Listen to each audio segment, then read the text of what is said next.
පෞගිය දාපි පාර්ලිමේන්තුවේ දැක්කා පාර්ලිමේන්තුවේ මහජන ආරක්ෂක ඇමතිවරයා කියනවා මේ සාරා ජස්මින් මැරිලා නැහැ. ඔහු ඇය සම්බන්ධ විවිධ කතා තියෙනවා. ඒ නිසා ඇය සම්බන්ධයෙන් ට්‍රැවල් බෑන් එකක් ගන්නවා කියලා. දැන් මේ එන්න හදන්නේ මහජන ආරක්ෂක ඇමතිතුමා ආනන්ද විජේපාල මහත්තයා මේ අරාදින්නේ ඊළඟ පාස්කු නාට්‍ය රඟ දක්වන්න. මොකද දැන් අද ජනවාරි 11 අප්‍රේල් 21 දැන් පාස්කු ප්‍රහාරයේ වෙච්ච දිනේ ළඟ එනවා. නිසා ඒකට අලුත් නාට්‍යයක් හදන්න ඕන. මොකද මේ මාලිමා ආණ්ඩුව මේ පාපිසි කණ්ඩායම බලයට එන්න දුන්න ප්‍රධාන පොරොන්දුවක් තමයි පාස්කු ප්‍රහාරයේ මහා මොලකරු පළවෙනි දින 100 ඇතුළත ඉදිරිපත් කරනවා හෙළිදරව් කරනවා කියලා. හැබැයි ඕන් බලයට ඇවිල්ලා පළවෙනි අප්‍රේල් 21 එනකොට උන් මොකද කරේ? අනේ අර ජනාධිපති කොමිෂන් වාර්තා සභාව පාර්ලිමේන්තුවට එහෙම නැත්නම් ඒක සභාගත කරා. එහෙම නැත්නම් මහා මොල කරුවෙක් ගැන කිව්වේ නැහැ. මේ වෙනකොට දෙවෙනි අවුරුද්ද යන්නේ මේ වෙනකොට කාඩිනල් හිම්පානන් දැඩි කලකිරීමක ඉන්නේ.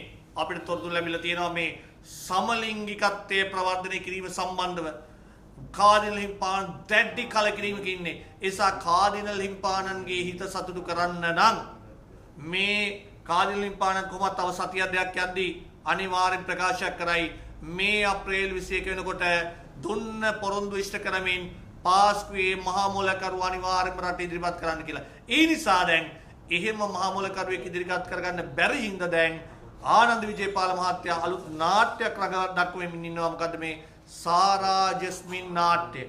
අපි ගමු දැන් මේ නාට්‍ය ගත්තම දැන් සමාජයේ පොඩි කතිකාවක් ඇති වෙලා තියෙනවා.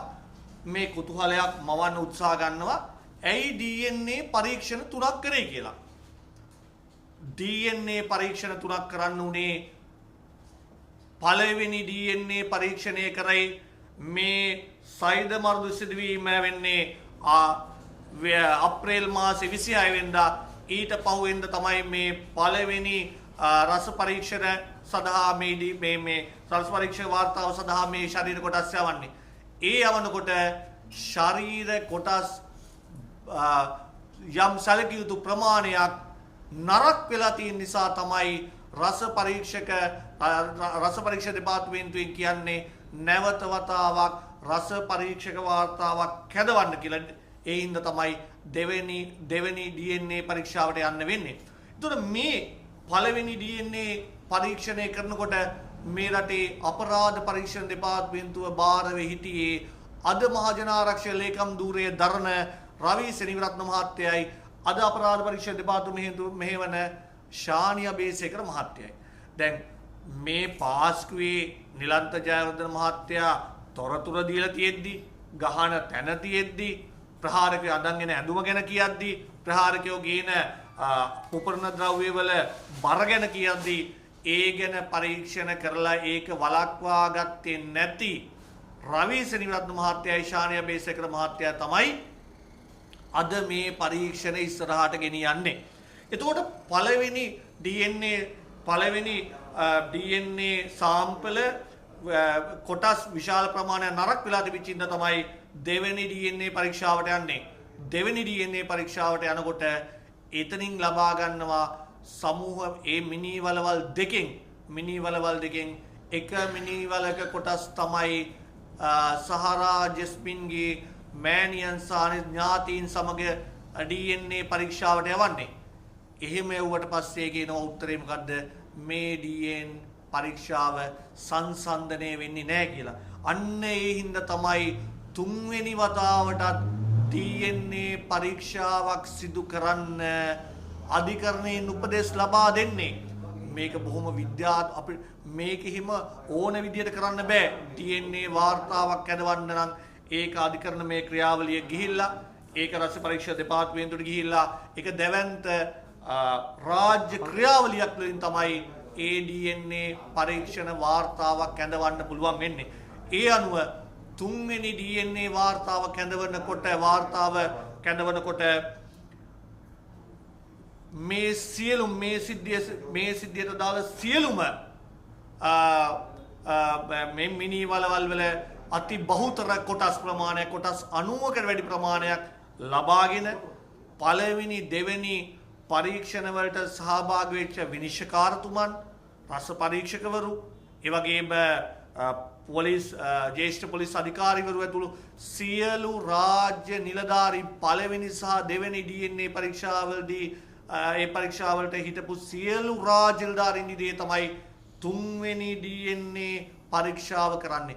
අන්න ඒකෙන් තමයි කියන්නේ සහරා ජස්මින්ගේ DNA සහ ඇයගේ පවුලේ ඥාතින්ගේ DNA සංසන්දනය වෙනවා. ඒ නිසා සහරා ජස්මින් මිය ගිය බවට තහවුරු වෙන්නේ තුන්වෙනි රස පරීක්ෂා වාර්තාවේ.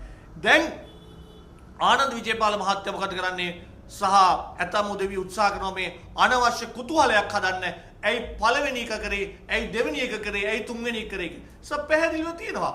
ඔය මේව බලන්න වාර්තාවක් හදවල බලන්න ඔබතුමන්ලගේ තියෙන්නේ පළවෙනි එක කරන්න උනේ පළවෙනි එක කරන්න උනේ ශරීර කොටස් වල විශාල ප්‍රමාණයක් නරක් වෙලා තිබිච්ච හින්දා දෙවෙනි එක කරන්න උනේ සාම්පල ලබාගත් සාම්පල සමස්ත සාම්පල නෙමෙයි සාම්පල වල කොටසක් රස පරීක්ෂා දෙපාර්තමේන්තුවේ ආපු හින්දා ඒ නිසා තමයි තුන්වෙනි එක කරන්න උනේ. දැන් මේ සහරා ජස්මින් ජීවතුන් අතර ඉන්නවාය කියලා මේ කුතුහලය කොහොමද ආවේ?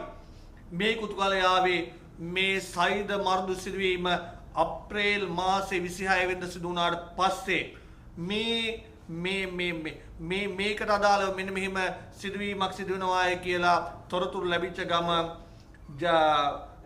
යුද හමුදාවේ ජෙනරල් මුදලිගියගේ නායකත්වයෙන් මේ සමස්ත ප්‍රදේශය වට කරනවා. මේ සමස්ත ප්‍රදේශය වට කරනවා. කවුද ජෙනරල් මුදලිගියට නායකත්වය දුන්නේ? අද මහජනාර අද රාජ්‍ය ආරක්ෂක නියෝජ්‍ය අමාත්‍ය මහාචාර්ය බංකු හේවත් අරුණ ජයසේකර මැතිතුමා. ඒතර අරුණ ජයසේකර මැතිතුමාගේ තමයි මේ සම්පූර්ණයෙන්ම මේ සයිද මර්දු මේ වැටලීම සිදු කරන්නේ. එතුමාගේ අධීක්ෂණය යටතේ එතුමාගේ නියෝගයෙන් තමයි මේ හමුදා පට කණ්ඩ යන්නේ. එහෙම තියෙද්දී සහරාන්ගේ මල්ලි රිල්වාන් සජීවීව අන්තර්ජාලය හරහා සම්බන්ධ වෙලා කියනවා මගේ අපේ සහෝදරයෝ විමුක්තිය වෙනුවෙන් මුස්ලිම් ජනතාව විමුක්තිය වෙනුවෙන් ස්වර්ගස්ථ වුණා. ඒ නිසා ඒ පාස්කු ප්‍රහාරය සාධාරණීකරණය කරලා ඔහු කියනවා අපි ස්වර්ගස්ථ වෙන්න සූදානම්. මෙතන වැන්දබුව තුන්දෙනෙක් ඉන්නවා පාස්කු ප්‍රහාරයෙන් ජීවිත පූජා කරපු ඒ උදාාරතර වීරෝදාරයි සහෝදරයන්ගේ වැන්දබුව තුන්දෙනෙකුත් ඉන්නවා කියලා. එතකොට යම් සැකයක් තියෙනවා. එහෙමනම් වැන්දබුව තුන්දෙනෙක් හිටියනම් එතන සහරාන්ගේ නෝනත් සහරා ජස්මිනුත් එතන ඉඳලා තියෙනවා.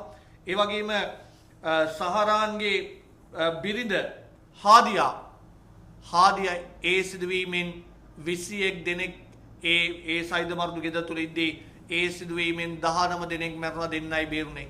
බේරිච්ච හාදියා කියනවා මේ පුපුරවා ගැනීමට කලින් සාරා ජස්මින් වාඩි වෙලා ඇයටද කතා කරාය ස්වර්ගයට එන්න හාදියා කියලා කතා කරා. එයා දැක්ක කියලා සාරා ජස්මින්ගේ බඩේ බෝම්බයක් බැඳගෙන ඉන්න පුපුරන ද්‍රව්‍ය බැඳගෙන ඉන්න දැක්ක කියලා. මේවා අපිට මේ කියන අපි කියනවා මේ තොරතුරු සම්බන්ධයෙන් අපරාධ පරීක්ෂණ දෙපාර්තමේන්තුව හරි බුද්ධ්‍යංශ හරි පරීක්ෂණ කරලා තියෙනවද? කට උත්තර 6ක් හාදියා ලබා දීලා තියෙන බව තොරතුරු තියෙනවා. ඒව සම්බන්ධයෙන් මොනවද කරලා තියෙන පරීක්ෂණ මොනවද කරලා තියෙන පරීක්ෂණ කියලා අපි අපරාධ පරීක්ෂණ දෙපාර්තමේන්තුවේ සහ මේ ආණ්ඩුවෙන් අපි අහන්න කැමතියි.